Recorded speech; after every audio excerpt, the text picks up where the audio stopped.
सॼी साफ़ ज़ाहिर आहे तूं सैयद जे नज़रे जो इनकारी आहीं, इन करे तूं गद्दार आहीं।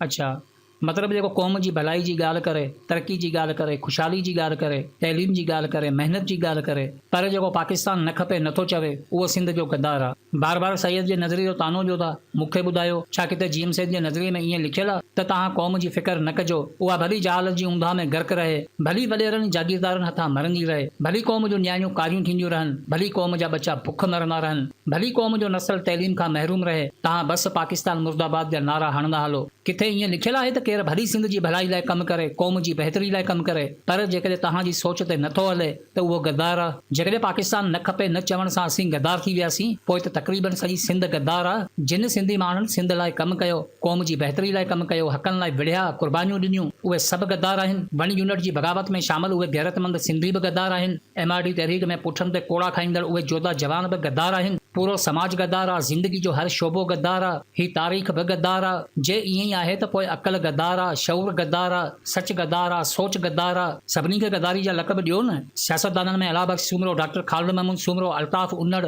डॉक्टर कादर मक्सी, फाज़िल राहो, रसूल बख्श पलीजो, अयाल लतीफ़ पलीजो, जुल्फ़कार अली भुट्टो, बेनज़ीर भुट्टो, गौस अली शाह, गुलाम मुस्तफ़ा जतोई, शफ़क़त शाह शिराज़ी, हैदर बख्श जतोई ऐं हाजी अमीर बख्श जहिड़नि खे बि गद्दारी जा लक़ब ॾियो न। जर्नलिस्ट मां अली काज़ी ऐं अमर जलील खे बि गद्दार चओ न। शाइरनि मां आदल सुमरो, अहमद खान मदोश, अनवर पीरज़ादा, इमदाद हुसैनी, महर दिबाई, ताजल बेबस, तालबुल मौला, शेख अयाज़ ऐं उस्ताद बुखारी जहिड़नि शाइरनि खे बि साॻियो ई लक़ब ॾियो। साइंसी दुनिया में माजिद बुरगड़ी, गुल आगा, संद बिन अली ऐं मुख्तार अली उन्नड़ खे बि गद्दार चओ। मुश्ताक सरकी, कादर चांडियो, अरडो उतरादी ऐं मिस्टर सिंधी त गद्दार आहिनि। पोइ इन बुनियाद ते सोहराब सुमरो ऐं अली गुल मल्हा जहिड़ा आर्टिस्ट बि गद्दार आहिनि। आबिदा परवीन, माई भागी, मंज़ूर सकीरानी, उस्ताद मोहम्मद यूसुफ, उस्ताद मोहम्मद जुमन जहिड़ा फनकार बि गद्दार आहिनि। ज़रीना बलोच बि गद्दार हुई। कसबानो अला वसाई ऐं ज़ेबू निसा बि गद्दार हुई। छो त इन्हनि सभिनी सिंध ऐं सिंधी क़ौम जो नालो त रोशन कयो, पर कंहिं बि पाकिस्तान मुर्दाबाद जो नारो कोन हयो।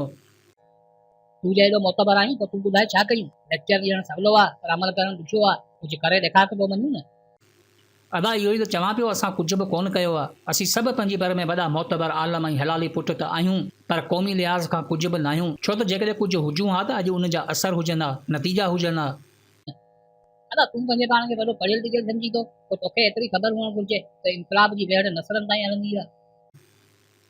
सच सच ॿुधाए, इहो किथां पढ़ियो अथई या कंहिंजे वातां ॿुधो अथई? यकीनन कंहिंजे वातां ॿुधो हूंदई। आऊं त तोखे ॿुधायां त इनकलाब जी वेहड़ नसलनि ताईं हलंदी आहे या न। अमरीकी इनकलाब जी जदोजहद 1765 खां शुरू थी ऐं 1783 में ख़तम थी वई, यानी सिर्फ़ु 18 सालनि में मुकमल इनकलाब अची वियो। फ्रांसीसी इनकलाब जी जदोजहद 1789 खां शुरू थी ऐं 1799 में ख़तम थी वई, यानी उन वक़्त जी हिकु वॾी ताक़तवर रियासत में इनकलाब आणण लाइ सिर्फ़ु 10 साल लॻा। सभ खां डिघी जदोजहद सेरेबन इनकलाब जी हुई, जेका 1804 खां शुरू थी ऐं 1835 यानी 39 साल उहा जदोजहद हली। ग्रीक में जेका आज़ादी जी जंग विढ़ी वई, उहा बि 1821 खां शुरू थी ऐं 1832 यानी सिर्फ़ु 11 साल हली। एतिरियूं डिघियूं त जंग अज़ीम बि कोन हुयूं जेतिरी डिघी असांजी जदोजहद रही आहे। पहिरीं जंग अज़ीम 1914 खां 1918 यानी 4 साल हली।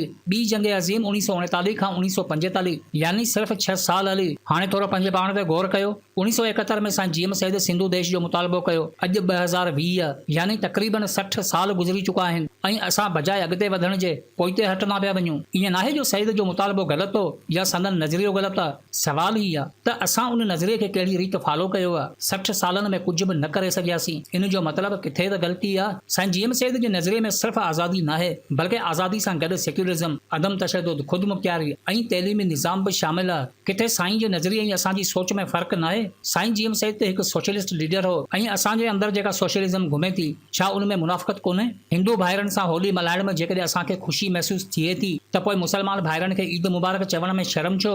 हे बि त असांजी धरती जा बचा आहिनि। साईं जी नज़र में सभ खां पहिरीं क़ौम हुई। क़ौम जी तरक़ी ख़ुशहाली साईं जी अवलीन तरजीह हुई, पर असां सॼे नज़रिये मां सिर्फ़ु आज़ादी वारे नुक़्ते ते जुनून माणे ॿिया सभु नुक़्ता विसारे छॾियासीं। हर इंसान मुख़्तलिफ़ सोच रखे थो, मुख़्तलिफ़ सलाहियतूं रखे थो। उन्हनि सलाहियतनि जे बुनियाद ते इंसान ज़िंदगी जा कम सर अंजाम ॾींदो आहे। जहिड़ी तरह को डॉक्टर पुल तामीर नथो करे सघे, अहिड़ी तरह को इंजीनियर दिलि जो ऑपरेशन नथो करे सघे। पर न डॉक्टर जी नज़र में इंजीनियर ग़लति आहे ऐं न ई इंजीनियर जी नज़र में डॉक्टर ग़लति आहे। इहे ॿई पंहिंजे अक़ल जे हिसाब सां सलाहियतूं रखनि था, पंहिंजी स्किल जे हिसाब सां कमु कनि था। साॻी तरह तव्हांजी सोच आज़ादी ते बीठल आहे ऐं असांजी सोच तरक़ी ऐं ख़ुशहाली ते बीठल आहे। कम ॿई धरती लाइ कयूं पिया, क़ौम लाइ कयूं पिया। त पोइ मूंखे ॿुधायो, तव्हां कीअं मोतबर ऐं हलाली पुट थी विया ऐं बाक़ी असां जहिड़ा सभु गद्दार थी विया? तव्हां सिर्फ़ु डाहिण जो नज़रियो ॾिनो आहे, ठाहिण जो फन किथे आहे? तव्हां चओ था त मुल्क ढाहे पोइ क़ौम ठाहियूं, असीं चऊं था त क़ौम ठाहे पोइ अॻिते वधूं। ट्रैक्टर जे ब्लेड खां वठी कणिक जे थ्रेशर ताईं हर शइ पंजाबी ठाहे थो, होटल ते चांहि बि पठाण ठाहे थो। हक़ीक़त इहा अथव त असां में क़ौमी जज़्बो एतिरो आहे त आज़ादी जे नाले ते कुकड़नि जो खपती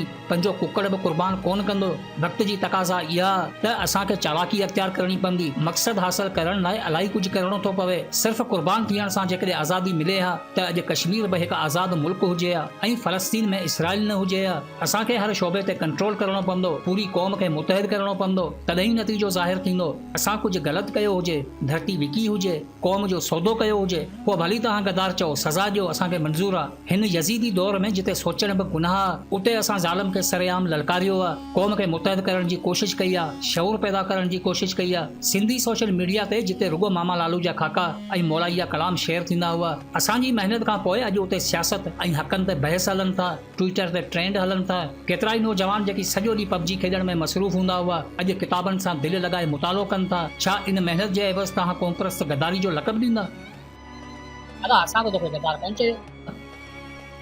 न अदा, तव्हां थोरी चयो। उहे त एजेंसियुनि वारा हुआ जेकी 15 अगस्त ते मैसेज करे गालियूं ॾियनि था ऐं गद्दारी जा लक़ब ॾियण सां गॾु ही बि चवनि था त सिंध मां निकिरी वञो, छाकाणि त तव्हां 14 अगस्त ते कारो ॾींहुं मल्हाइण लाइ वीडियो कोन ठाती, पंहिंजे पाण खे क़ौमपरस्त सरायो था न। क़ौमपरस्त जो मतिलबु त क़ौम ते सिर ॾियण आहे। ही तव्हांजो अख़लाक़ आहे, ही तव्हांजी मोहबत आहे। तनक़ीद कयो था न त पाकिस्तान में मेरिट न आहे, टैलेंट जो क़दुरु न आहे। छा तव्हां वटि क़दुरु आहे? अदा जे तव्हां सर ते कफन ॿधियो आहे त सोना ताज असां बि कोन पाता। फ़र्क़ु सिर्फ़ु इहो आहे जो तव्हां सिस्टम खे ढाहिण जी ॻाल्हि कई, असां सिस्टम खे सुधारण जी ॻाल्हि कई। यादि रखो त पंजे माण्हुनि खे भागी करे मंज़िल नथा माणे सघो। तव्हांजे चवण सां न केरु गद्दार थी वेंदो ऐं न ई केरु सिंध मां टपड़ खणंदो। सिंध सभिनी सिंधियुनि जी आहे। तव्हां पंहिंजो कमु कयो, असांखे पंहिंजो कमु करण जो। मंज़िल ॿिन्ही जी साॻी आहे। रस्तो तब्दील आहे त मिड़ई ख़ैरु आहे। ज़ुल्म ॾाढ नाइंसाफ़ी ते ॻाल्हाइण, हक़ीक़त खे बयानु करणु मुंहिंजो फ़र्ज़ु आहे, पर ईअं बि नाहे जो कंहिंजी ख़्वाहिश पूरी करण लाइ पंहिंजो मयार ई विञाए छॾियां। महरूमनि में ज़िंदगी आहे या अलॻि ॻाल्हि आहे, पर ज़हनी तौर ते आज़ादु आहियां, कंहिंजो ग़ुलाम न आहियां, छो त आऊं कंहिंजो पालतू न आहियां। असीं सभु इन धरती जी पैदावार आहियूं। अचो त सभु गॾिजी